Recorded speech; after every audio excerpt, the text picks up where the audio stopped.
Assalamualaikum warahmatullahi wabarakatuh. Perkenalkan, kami dari kelompok 6. Saya Puput Putri Almushan bersama rekan saya yaitu Zaniska Salmah Rahdanti dan Mary Oktavia Sari. Dalam kesempatan kali ini, kami akan menjelaskan materi tentang leasing. Sebelumnya, mari kita ketahui apa sih itu leasing.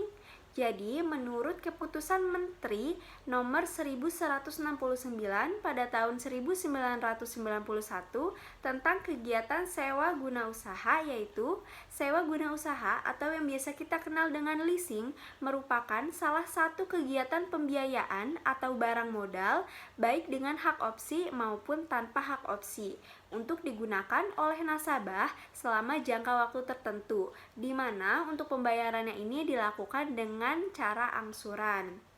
Leasing juga bisa diartikan sebagai suatu perjanjian antara pemilik aktiva atau barang yang biasa disebut dengan lessor dengan nasabah yang disebut dengan lessee, di mana pihak lessor ini menyediakan barang modal yang dibutuhkan oleh lessee untuk kegiatan produksinya, dan sebagai imbalannya pihak lessee ini melakukan pembayaran kepada pihak lessor dalam waktu tertentu. Selanjutnya yaitu ada pihak-pihak yang terlibat dalam leasing. Di sini terdapat 4 pihak. Yang pertama yaitu lessor. Lessor ini merupakan perusahaan leasing atau pihak yang memberikan jasa pembiayaan kepada konsumen. Lessor ini dapat memberikan jasa pembiayaan dalam bentuk capital lease atau operating lease. Pilihan ini berdasarkan kesepakatan antara pihak lessor dengan pihak penyewa. Yang kedua yaitu ada lessee. Lessee ini merupakan seorang atau perusahaan yang mendapatkan jasa pembiayaan dari perusahaan leasing atau yang disebut dengan lessor. Dalam kata lain, lessee ini merupakan pihak penyewa. Pihak lessee ini mendapatkan keuntungan dari jasa pembiayaan ini karena kebutuhan akan barang-barang modal dapat dipenuhi tanpa mengeluarkan biaya yang besar. Jadi lessee dapat memilih cara penyewaan baik dengan capital lease maupun dengan operating lease, dan pilihan ini juga tentunya telah disesuaikan dengan kebutuhan seorang atau perusahaan tersebut. Pihak yang ketiga yaitu supplier. Supplier ini merupakan perusahaan ataupun pihak-pihak yang menyediakan barang-barang modal sesuai dengan kebutuhan penyewa atau lessee. Pada umumnya, supplier ini telah mengetahui kebutuhan penyewa akan jenis barang modal tertentu.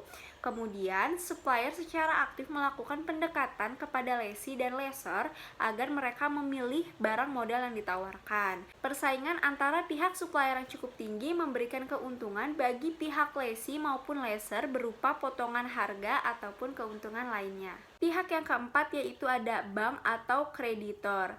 Dalam kontrak leasing ini, pihak bank atau kreditor tidak terlibat secara langsung, di mana pihak bank ini memegang peranan dalam hal penyediaan dana kepada lessor, terutama dalam mekanisme leverage lease, di mana sumber dana pembiayaan lessor ini diperoleh melalui kredit bank, dan kreditor ini mempunyai peran yang besar bagi pertumbuhan leasing. Karena pada umumnya dalam perjalanan usaha lessor mengalami kekurangan dana karena tingginya kebutuhan lessee akan barang-barang modal. Materi selanjutnya yaitu ada ciri-ciri leasing. Di sini ciri-cirinya ada 3. Yang pertama yaitu umumnya terdapat keterkaitan antara jangka waktu lease dengan masa kegunaan barang lease. Jadi dalam leasing ini tentunya ada jangka waktu tertentu yang sudah disepakati oleh pihak lessor maupun pihak lessee. Ciri yang kedua yaitu hak milik dari barang lease tersebut terdapat pada pihak lessor. Jadi hak miliknya ini bukan pada pihak lessee. Yang ketiga yaitu barang yang menjadi objek leasing adalah barang-barang yang tentunya digunakan untuk keperluan suatu perusahaan atau pihak lessee. Selanjutnya, istilah-istilah leasing. Yang pertama ada lease. Ialah suatu pembiayaan dari pihak perusahaan leasing untuk pihak pemakai yang akan diperorangan atau perusahaan dengan memakai modal. Yang kedua ada lease, yaitu sebuah kontrak sewa atas penggunaan harta untuk satu periode tertentu dengan jumlah sewa tertentu. Yang ketiga ada lessor, yakni sebagai pemilik atas aktiva atau barang modal yang akan di-lease. Yang keempat ada lease term, yaitu merupakan sebuah jangka waktu lease yang memiliki sifat mutlak, yaitu tidak bisa dibatalkan, antara lain periode saat di mana lessor memiliki hak untuk memperbarui atau memperpanjang, periode yang mencakup hak opsi pembaruan, dan pihak lessor yang biasa memberikan jaminan atas utang lessor yang kemungkinan terjadi. Periode mencakup sebuah hak opsi untuk memperbaharui kontrak. Periode ketika lessor memiliki hak untuk mencakup dipakainya hak opsi membeli aktiva yang di-lease. Dan yang terakhir, periode ketika lessor dikenai denda dengan alasan tidak bisa memperbaharui lease dan jumlah denda tersebut dijamin pada awal permulaan. Istilah leasing selanjutnya yaitu residual value, merupakan salah satu nilai lease di mana aset yang diperkirakan akan dapat direalisasikan ketika akhir periode sewa. Dan yang terakhir ada security deposito, adalah di mana pihak lessor meminta jaminan kas atas kewajiban sewa lainnya. Selanjutnya ada manfaat leasing. Ada beberapa manfaat dari leasing. Yang pertama, fleksibel. Struktur kontrak dalam leasing dapat disesuaikan dengan kebutuhan lease. Dengan begitu, jangka waktu lease dan besarnya biaya yang dikeluarkan dapat disesuaikan dengan kondisi keuangan nasabah. Yang kedua, tidak perlu jaminan.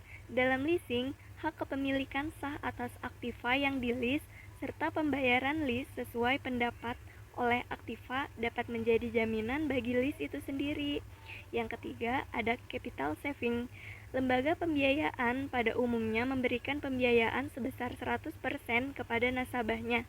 Dengan begitu, lease dapat menggunakan dananya untuk keperluan lain guna meningkatkan produktivitasnya. Yang keempat, pelayanan yang cepat. Biasanya prosedur pembiayaan cukup sederhana dan cepat, mulai dari pengajuan hingga pada realisasinya. Dengan kemudahan tersebut, tentu akan meningkatkan efisiensi waktu bagi kegiatan perusahaan sehingga dapat lebih produktif. Yang kelima, terhindarnya dari inflasi. Dalam leasing, nasabah dapat terhindar dari kerugian akibat inflasi atau penurunan nilai mata uang karena pembayaran sesuai dengan satuan moneter sebelumnya. Yang keenam, ada kepastian hukum. Baik pihak lessor maupun lease mendapatkan kepastian hukum karena adanya peraturan yang tidak dapat dibatalkan meskipun keadaan perekonomian mengalami perubahan. Dan yang terakhir, cara mendapatkan aktiva. Seringkali leasing merupakan satu-satunya pilihan ketika perusahaan ingin melakukan modernisasi untuk peningkatan produktivitas namun kesulitan dalam hal pendanaan. Selanjutnya ada elemen-elemen dalam leasing. Elemen yang terdapat dalam leasing ada 8, yaitu pembiayaan perusahaan, penyediaan barang-barang modal, pembayaran jangka waktu tertentu, adanya nilai sisa yang disepakati, adanya hak pilih, pembayaran secara berkala, adanya pihak lessor, dan adanya pihak lease. Kemudian ada jenis-jenis leasing. Secara umum, leasing dibagi menjadi 5. Yang pertama, ada capital lease atau sewa modal. Capital lease adalah perusahaan atau lembaga keuangan yang memberikan fasilitas keuangan kepada nasabah untuk mendapatkan barang atau modal yang dibutuhkan.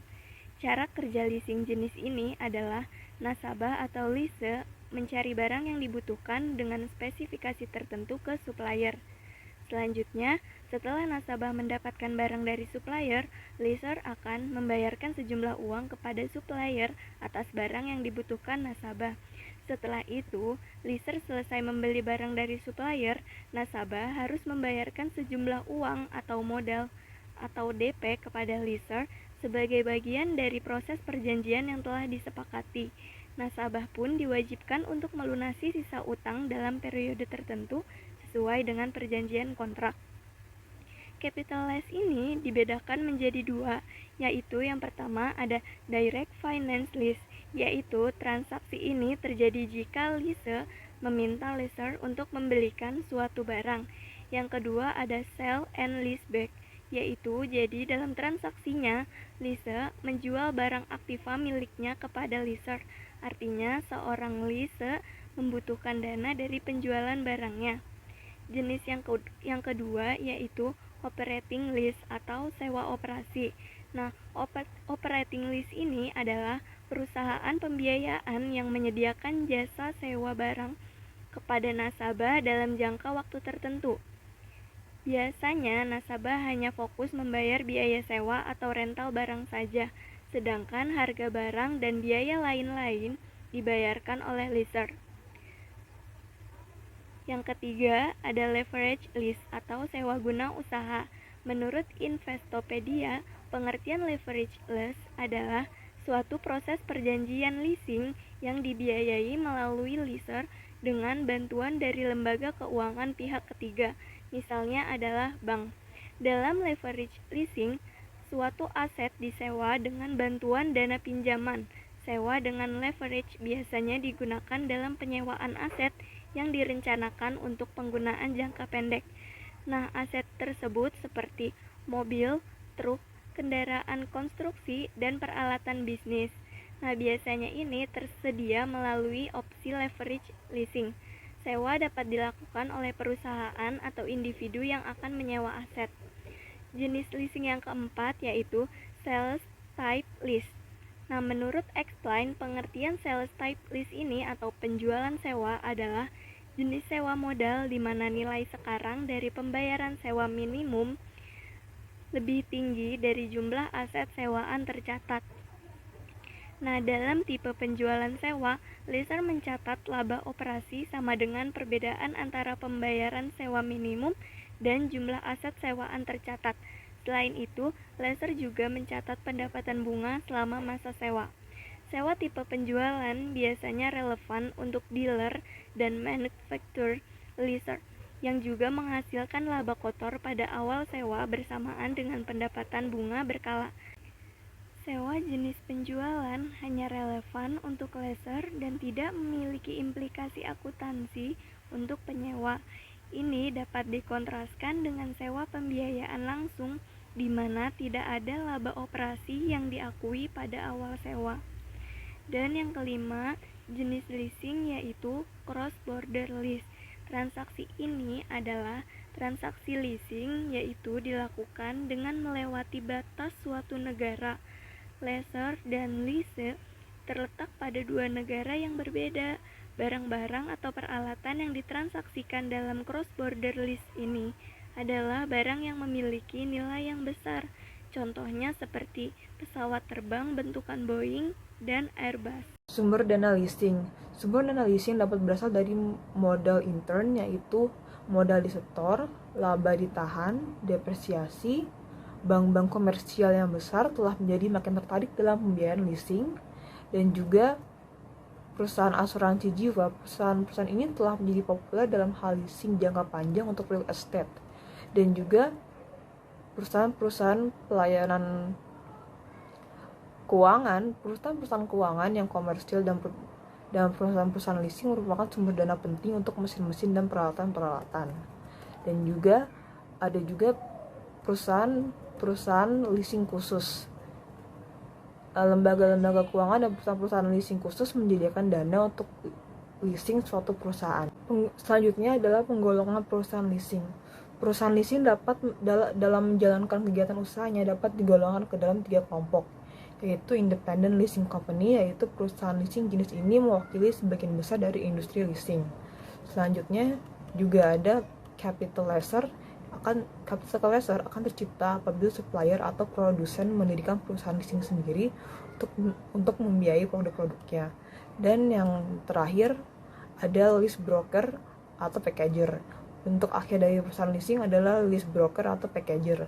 Broker leasing berfungsi mempertemukan calon lease dengan pihak lessor yang membutuhkan suatu barang modal dengan cara leasing. Broker leasing besarnya tidak memiliki barang atau peralatan untuk menangani transaksi leasing untuk atas namanya. Selanjutnya adalah kelebihan leasing. Kelebihan leasing adalah pembiayaan penuh.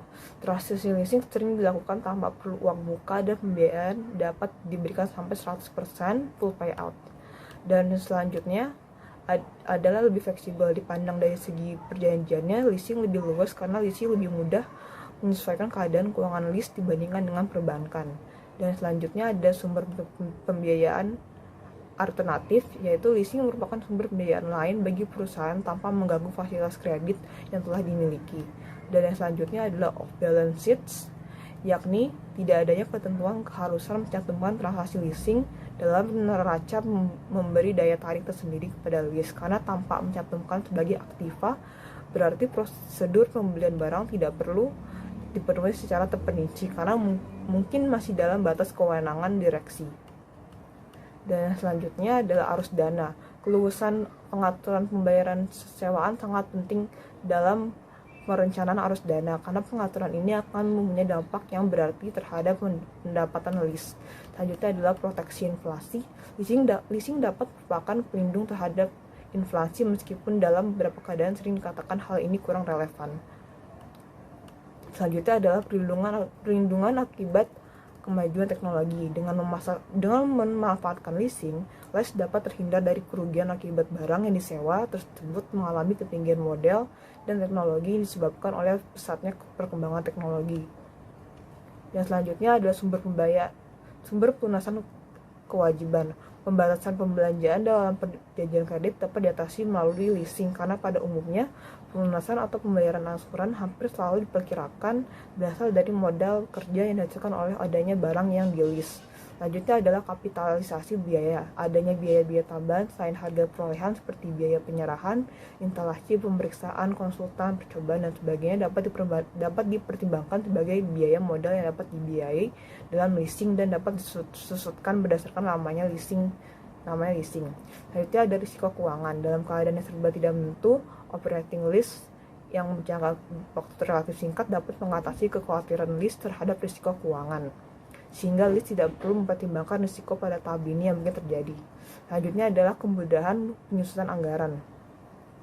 Adanya pembayaran sewa secara berkala yang jumlahnya relatif tetap akan merupakan kemudahan dalam penyusunan anggaran tahunan lease. Selanjutnya ada pembiayaan proyek skala besar.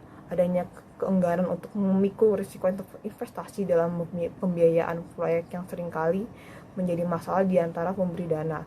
Masalah tersebut biasanya dapat diatasi melalui perusahaan leasing panjang tersedianya suatu jaminan penuh yang dapat diterima dan serta kemudian untuk menguasai barang yang dibiayai apabila terjadi suatu kelalaian. Dan terakhir adalah meningkatkan debt capacity, yaitu perolehan barang modal melalui lease tidak otomatis menaikkan debt equity ratio yang mempengaruhi bankability dari lease yang bersangkutan. Selanjutnya ada kelemahan leasing. Kelemahan leasing adalah hak kepemilikan barang hanya akan berpindah apabila kewajiban lease telah diselesaikan dan hak opsi digunakan. Dan selanjutnya ada seandainya terjadi pembatalan suatu penyajian sewa guna usaha, maka kemungkinan biaya yang ditimbulkan cukup besar. Dan selanjutnya adalah barang modal yang diperoleh oleh lease tidak dapat dijadikan jaminan untuk memperoleh kredit. Dan juga selanjutnya risiko yang melekat pada peralatan atau barang modal itu sendiri. Dan selanjutnya juga ada adanya fluktuasi bunga. Baik, sekian presentasi dari kelompok kami tentang materi leasing. Kurang dan lebihnya kami mohon maaf. Wassalamualaikum warahmatullahi wabarakatuh.